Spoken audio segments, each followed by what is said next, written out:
Bonjour et à votre santé pour cet apéro. Mon texte s'appelle « Combien de fois faudra-t-il vous répéter que ce ne sont pas les Juifs qui ont tué le petit Jésus ?» A tout de suite. Serrez-vous. Myriam, attention aux enfants. Pas de bruit. Vous entendez le fracas de leurs bottes sur le pavé? Les ordres hurlés, les chiens qui aboient.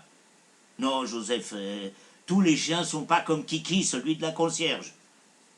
Ces chiens-là, ils jouent à tuer. Et la baballe qu'ils mâchouillent, c'est la gorge d'un homme. C'est un jeu. Hein. Les chiens, ça joue toujours. Hein. Et bien ceux-là, leur baballe, c'est les Juifs. Non. Les chiens sont pas goy, Joseph. Ils n'ont pas de religion. Hein, c'est le meilleur ami de l'homme. Il exécute ce que l'homme lui apprend. Oui, comme le cheval. Bien sûr que c'est Dieu, Baruch Hashem, qui a conçu les chiens et les chevaux, bien sûr. Et non, je ne sais pas quand. Oui, sûrement après la femme. Hein. Enfin, Adam, il n'allait pas procréer avec un chien ou avec un cheval. C'est péché de penser un truc pareil, hein? Attention, il se rapproche. Voilà. Serrez-vous.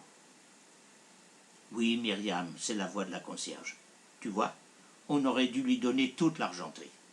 Et peut-être aussi le buffet que nous avons sauvé de l'incendie du ghetto. Elle aime beaucoup, le buffet. Non, il ne tient pas dans la loge. C'est peut-être pour ça qu'elle nous a dénoncés, parce que le buffet, il ne tient pas dans la loge. Moïse, arrête de prier. Tu aussi. Ça déplace de l'air, ça fait du vent. Les chiens vont nous repérer, ils vont sentir. Joseph, c'est pas ce que j'ai dit. Les Juifs n'ont pas d'odeur, ni le nez crochu, ni les oreilles décollées. Ce sont les antisémites qui disent ça. C'est péché, l'antisémitisme. Quoi, oncle Moïse? Le nez, donc le Moïse. Les oreilles, donc le Moïse. D'accord, ok.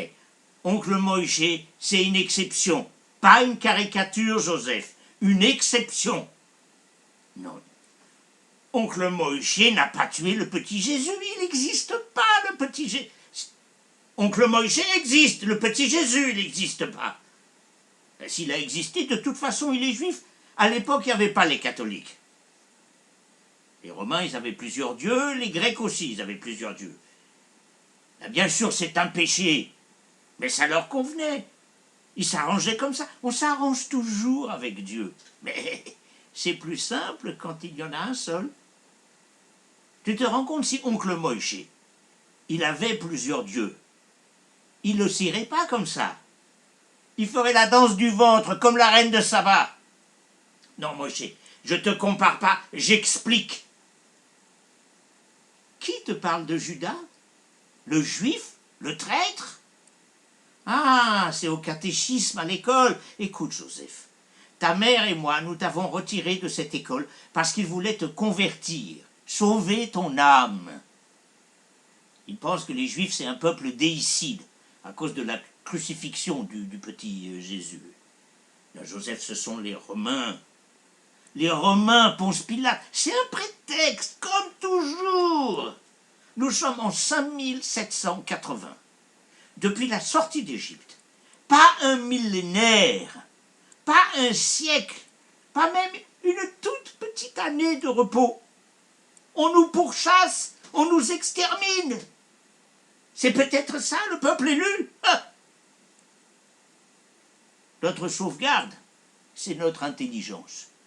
Dans les arts, dans les sciences, dans la finance.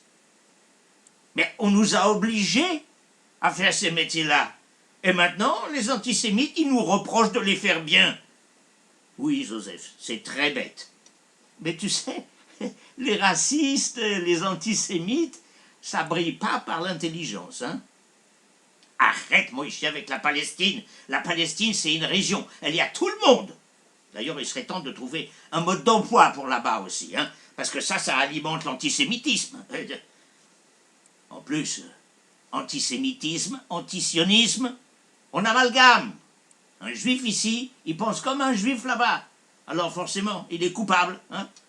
Pourtant Napoléon ici, il nous a donné les mêmes droits qu'à tous les Français. Mais à chaque fois, on a payé le prix fort pour l'assimilation. Après Hitler, la collaboration, tout ça.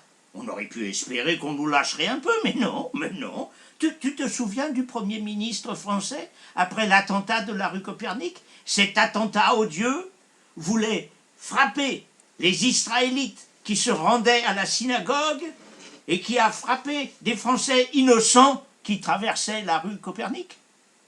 Le Français est innocent, le Juif est coupable, c'est comme ça, c'est normal, c'est la vie.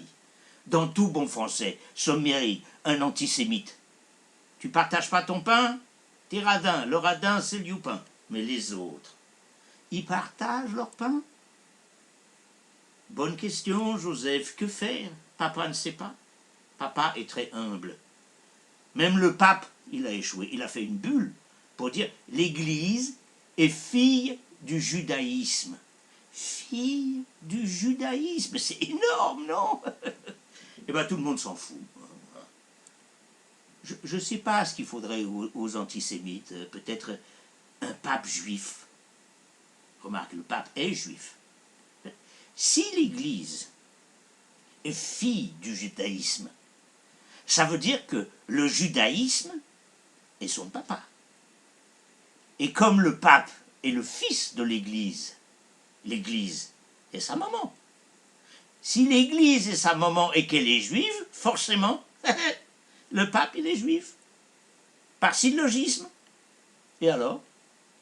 C'est antisémite aussi, un syllogisme? Et ben voilà, on va pouvoir boire un coup. À votre santé. Merde, j'ai oublié de faire le qui douche.